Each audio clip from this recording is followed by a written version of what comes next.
Bonjour, bienvenue sur CMI. Aujourd'hui, on parle anglais, niveau Proba, session de 2019 au Cameroun. Dans cette correction, on discute essentiellement astuces. Commençons par la partie A, grammar. So we need to fill in the blanks. Alors, on a la partie A, grammaire, et on doit choisir la bonne réponse. Comment procéder? Toujours lire, même si on ne comprend pas toujours tout. Par exemple, 1.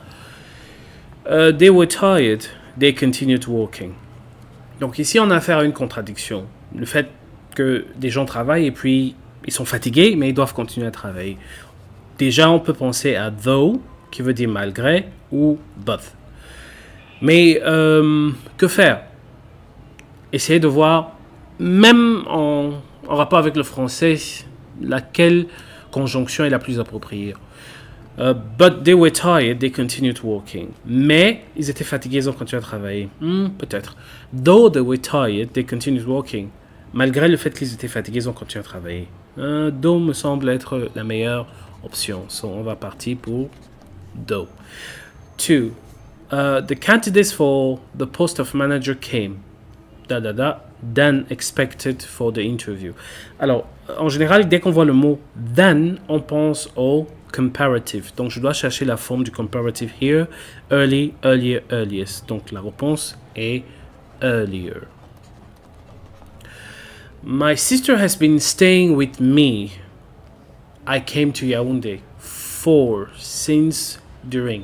Alors, ici, on a le present perfect continuous et on utilise en général pour le present perfect ou le present perfect continue ces trois expressions for, since, during. For, c'est pour donner une durée temporelle, par exemple 10 ans, 15 ans ou 2 jours. Par contre, since représente un moment dans le passé. Par exemple, ici, le moment du passé, c'est I came to Yaoundé. Ça représente un moment dans le passé. Ce qui veut dire qu'on va utiliser ici since. 4. I read your letter unless you type it. Quand on voit unless, à quoi on pense? On pense en fait au conditionnel. Exactement, oui. À l'exception du fait que ici, le conditionnel sera de la forme if not. Mais les règles sont exactement les mêmes. Alors, de quel type de conditionnel on a ici? On a you type it, present simple. And then on a ici, qu'est-ce qu'on peut utiliser? Donc, c'est quel type de conditionnel? Conditionnel de type 1.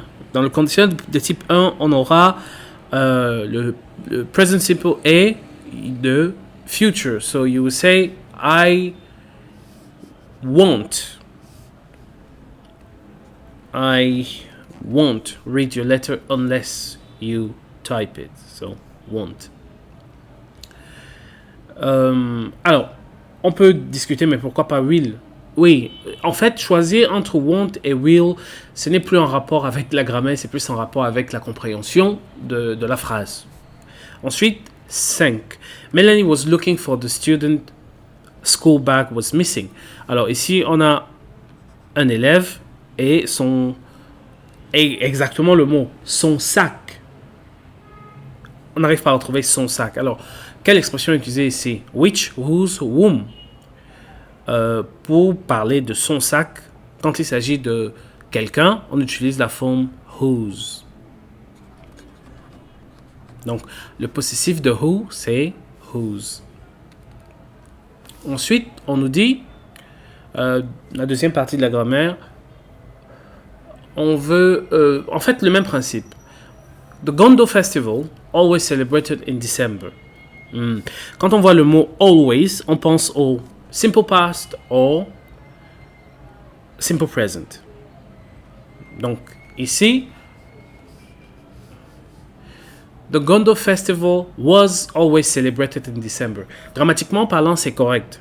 Mais est-ce qu'on célèbre toujours le Gondo? Oui. Donc, ici, on va donc utiliser is. Parce que ça se fait toujours.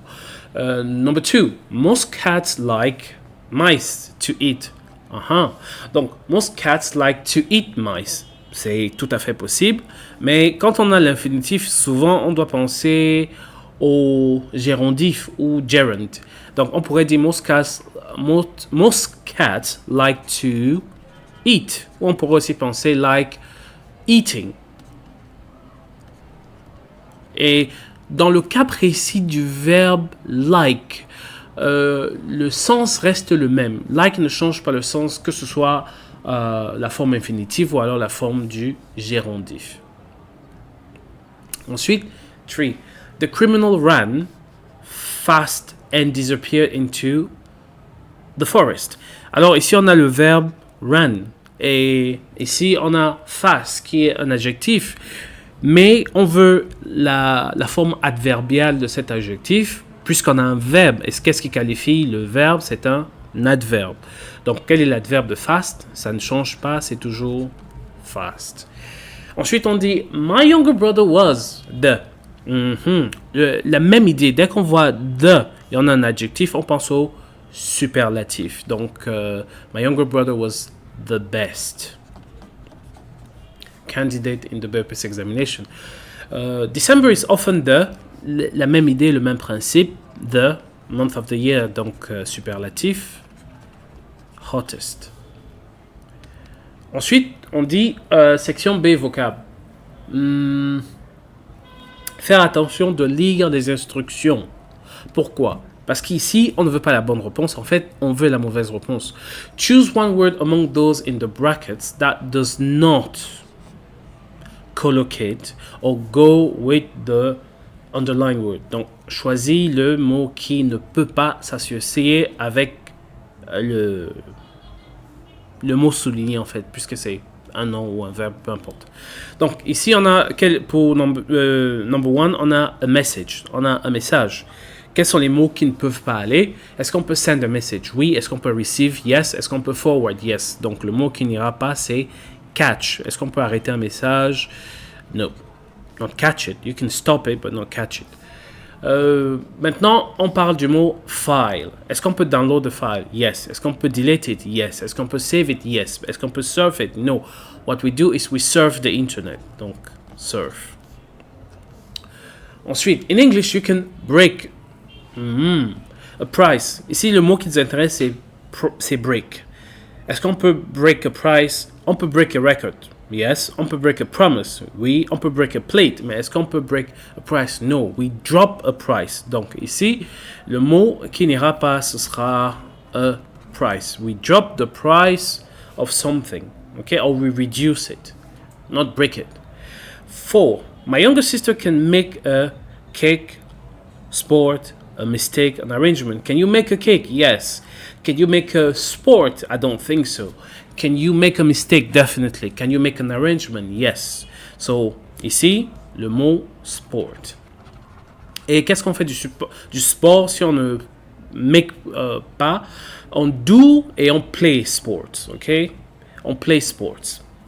OK, on continue. 5. Can we say we win a team? You win a race. You win a competition, you win a match, but you play a team. Or you play against a team. So, le mot à éliminer ici, c'est team. Alors, dans ce type d'exercice, le problème, c'est la notion de colocation. Ce sont des mots qui viennent ensemble et il faut les connaître. Parce que on les a rencontrés précédemment. Autrement, c'est à la limite juste jouer au hasard et puis si ça marche, tant mieux. Ensuite, on nous demande dans la deuxième partie du vocable de compléter, mais en utilisant nos propres mots. Parfois c'est facile, parfois c'est un peu bizarre. Ok, mais les astuces. Every year, a lot of people are seriously... Oh, on parle d'accident. Alors, quand on parle d'accident, on pense mort ou blessure. Donc, est-ce qu'on peut être sérieusement mort? Non. Donc, ce sera injured. Est-ce qu'il y a un autre mot pour parler de blessure? Oui, wounded. Ce n'est pas exactement la même chose, mais ici, ça compte comme étant pareil. 2. It has been scientifically demonstrated that freeze drying does not the taste of food. Quand on parle de taste, à quoi on peut penser? Does not. Oh, on peut penser à alter ou change, en fait. On peut utiliser les deux. Change est plus facile qu'alter. Quoi qu'en français, on dit ici altérer, donc ça peut aller. 3. An electricity measures the amount of electricity consumed within a given period. On a le mot measure et on a le mot électricité, donc on peut penser au compteur. On va dire en anglais an electricity meter. 4. In engineering or household application, current is often described as being either. En général, ici on parle de courant. Le courant est soit continu ou alors alternatif. Donc, j'ai utilisé le mot ou, or. 5. Anatole finished his meal, paid the, and left the restaurant. Quand on finit de manger dans un resto, on paye la facture. So, pay the bill, or, il y a un autre mot, on peut aussi dire pay the check. Donc voilà pour la première partie de la grammaire session 2019. La deuxième partie va traiter de la compréhension et on va rédiger l'essai. Donc merci de nous avoir suivis. Nous sommes CMI comme d'habitude. Retrouvez-nous sur Facebook ou YouTube. Facebook, YouTube. Et que signifie CMI? Ça signifie Community Mentorship Experiences. So community mentorship, and then you have here experiences. Donc à très bientôt pour la deuxième partie.